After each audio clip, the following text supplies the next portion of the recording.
নমস্কাৰ মই মোৰ সকলো অনুৰাগীক মোৰ ফালৰ পৰা সম্ভাষণ জনাইছোঁ মই আজি আপোনালোকৰ লগত আলোচনা কৰিম এটা বিশেষ গুৰুত্বপূৰ্ণ বিষয় ফলিত জ্যোতিষৰ মুখ্যতঃ তাৰ আগতে মই স্ত্ৰী জাতিকাৰ বিষয়ে কিছু কৈছোঁ আজিৰ বিষয়টো হ'ল যে সপ্তম স্থানত থকা গ্ৰহ সপ্তম স্থানত যদি গ্ৰহ থাকে কি গ্ৰহ থাকিলে এজন জাতিকাই বিশেষকৈ জাতক জাতিকাৰ যেহেতু সপ্তম স্থানটো প্ৰতিষ্ঠা গতিকে স্ত্ৰী জাতিকাৰ বিশেষকৈ সপ্তম স্থানত কি গ্ৰহ থাকিলে তেনেকুৱা সম্ভাব্য গুণযুক্ত প্ৰতি লাভ কৰা সম্ভাৱনা থাকে সেই বিষয়ে কিছু কথা কম কিন্তু সেইটো গোটেইখিনি একদম যে 100% হেতু নহয় কাৰণ তাতো বহুত কথা আহি পৰে তথাপিতো লামসাম বুলি কোৱা হয় এইবিলাকক আমি প্ৰথম দৃষ্টিতে এজন জাতিকাৰ সপ্তম স্থানত যদি গ্ৰহ নাথাকে স্বাভাৱিকতে শাস্ত্ৰত আমাৰ কোৱা হৈছে যে সেই জাতিকাৰ হ'বলগীয়া প্ৰতিজন বিশেষকৈ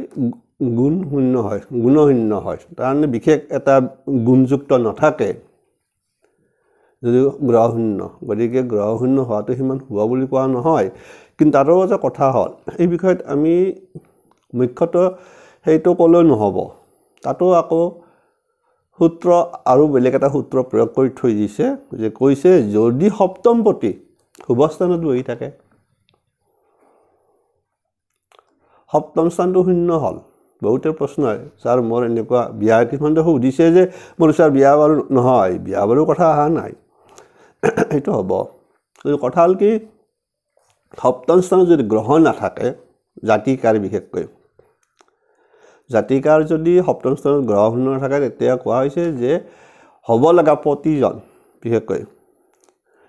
হ'ব লগা প্ৰতিজন বিশেষ গুণ নাথাকে কিন্তু সপ্তমপতি যদি শুভ স্থানত বহি থাকে অথবা তুংগী হৈ থাকে অথবা যদি শুভ গ্ৰহ দৃষ্টি পৰি থাকে সপ্তম স্থানলৈ তেতিয়াহ'লে তাৰ ফলটো অকণমান বেলেগ হৈ গুচি যাব কথাটো তাতেই আছে কিন্তু যে সপ্তম স্থান গ্ৰহশূন্য হ'ল বুলি যে নহ'ব নহয় আৰু যদি কথা হ'ল কি যদি আপোনাৰ দুটা হৈ থাকে ইফালে শূন্য থাকিল গ্ৰহশূন্য আনফালে যদি সপ্তমপতি যদি অশুভ স্থানত বহি থাকে তেতিয়া হয়তো অলপমান ইফালে হ'ব গতিকে সেই ক্ষেত্ৰত খুব প্ৰয়োজন হয় যে সপ্তমপতি ক'ত বহি আছে বা সপ্তম স্থানত কোনোবা শুভ গ্ৰহ দৃষ্টি পৰি আছে নেকি হয়তো আপোনাৰ বুধৰ যদি পৰি আছে যদি শুক্ৰৰ পৰি আছে যদি বৃহস্পতি দৃষ্টি দি আছে এইবিলাক অত্যন্ত শুভ গ্ৰহ বা চন্দ্ৰ দৃষ্টি এইবিলাক সেইকাৰণে কোৱা হৈছে চাব লগা হয় সপ্তম স্থান চোৱাটো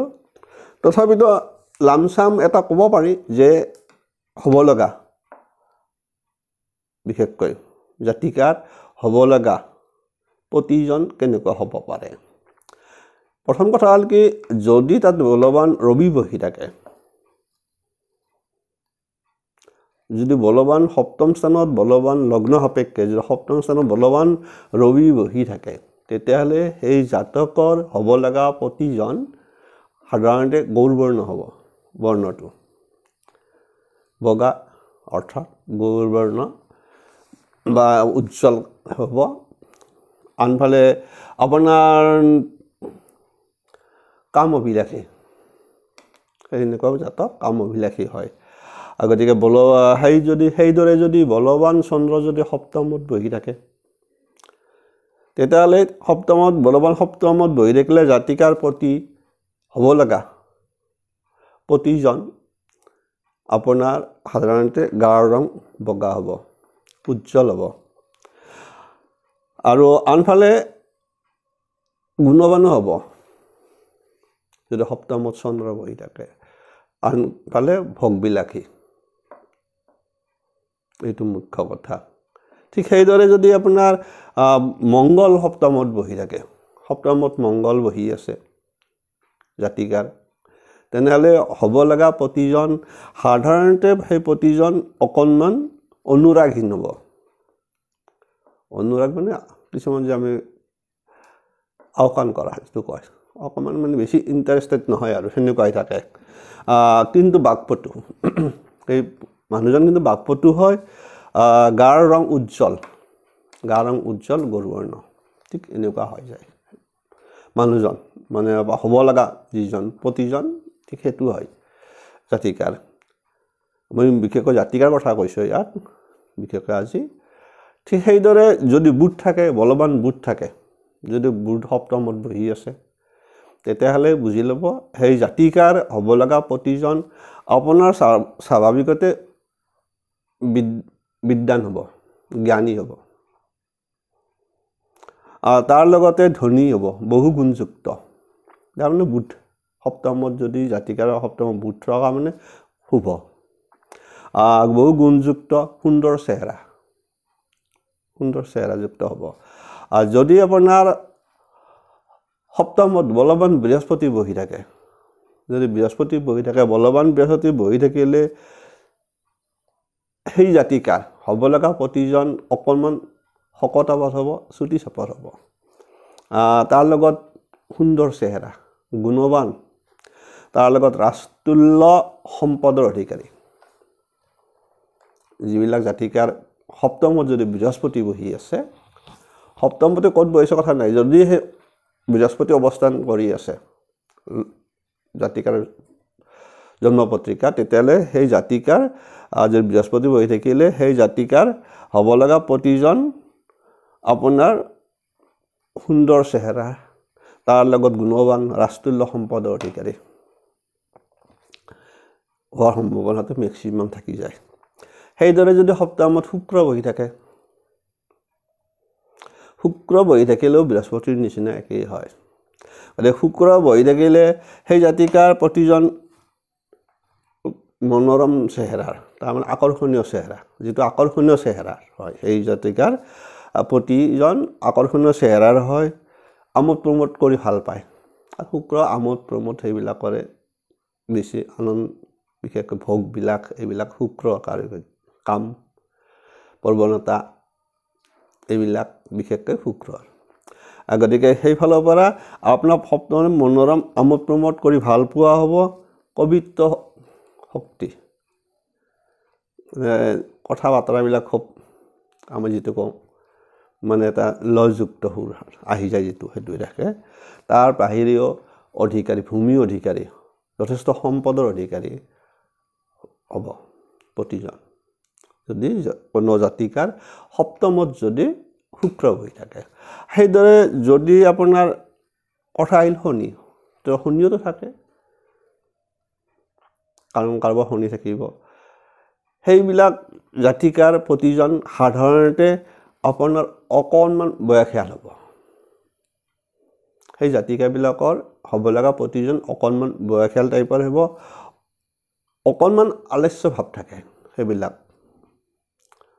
আলস্য ভাৱটো থাকি যায়। আৰু তাৰ বাহিৰেও শৰীৰ অলপমান দুৰ্বলযুক্ত, অসুখ বিসুখ চলি থকা ধৰণৰ হয় সেইবিলাকৰ শনি থাকিলে। যদি দুৰ্বল শনি বহি থাকে, শনিৰ কথা আছে, তুংগী শনিৰ কথা কোৱা নাই, দুৰ্বল শনি বুলি কথা কোৱা হৈছে। এইটো মই কৈ আছোঁ পিছত। আপুনি সেইদৰে যদি কাৰোবাৰ যদি জাতিকাৰ সপ্তমত ৰাহু অথবা কেতু বহি আছে, তেতিয়া দুৰ্বল, তেতিয়াহ'লে সেই জাতিকাৰ হ'ব লগা প্ৰতিজন কুবুদ্ধিযুক্ত হয়, কুবুদ্ধিযুক্ত, নিজ প্ৰবৃত্তিৰ হয়। সেইবিলাক ৰাহু বা কেতু থাকিলে, দুৰ্বল ৰাহু বা কেতু থাকিলে সেই জাতিকাৰ হ'ব লগা প্ৰতিজন কিছু কুবুদ্ধিযুক্ত, নিজ তুল্য প্ৰতিলাভ এই জাতিকাৰ মুখ্যতঃ। কিন্তু কথা হ'ল, মইতো কৈছোঁ সেই তাৰ লগতে এইটোৱে নহয়, তাৰ লগত আৰু চাব লগা আছে, কিন্তু মুখ্যতঃ সাধাৰণ দৃষ্টিৰ কথা কৈছোঁ। সাধাৰণ দৃষ্টি এইখিনি ডাইৰেক্ট কুণ্ডলীকা হাতত লোৱাৰ পিছতে ক'ব পাৰি যে এনেকুৱা মানুহজন হ'ব। ইয়াত কথা হ'ল এতিয়া যিহেতু শনিৰ কথা আহি পৰিল, বিশেষকৈ বহুতে ভয় খাই থাকে শনি, ৰাহু, কেতু, এই তিনিটা গ্ৰহ অশুভ গ্ৰহ।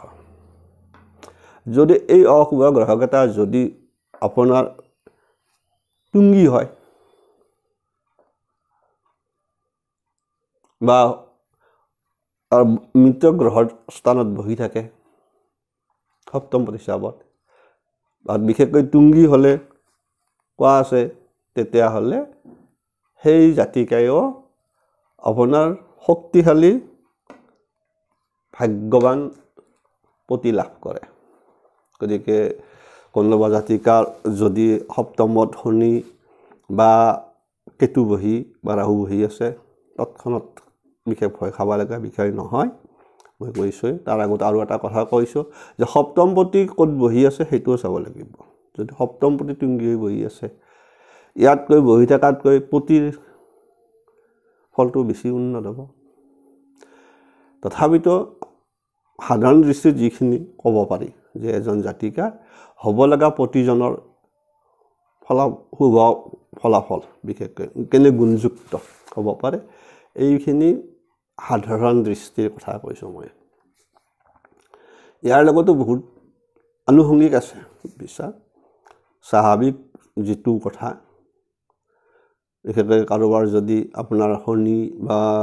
ৰাহু বা কেতু বহি আছে ভয় খাব লগা বিশেষ একো নাই আমি তেতিয়াহ'লে এইটো চোৱাটো কৰ্তব্য তৎক্ষণাত কোনোবাই যদি কয় আপোনাৰ এনেকুৱা হ'ব সেইটো মানি নল'ব মুখ্য কথা আমি কৈছোঁ তাৰ লগত সপ্তমপতি যদি শুভস্থানত বহি আছে আহি যাব যদি আপোনাৰ শনিজনী তুংগী হৈ আছে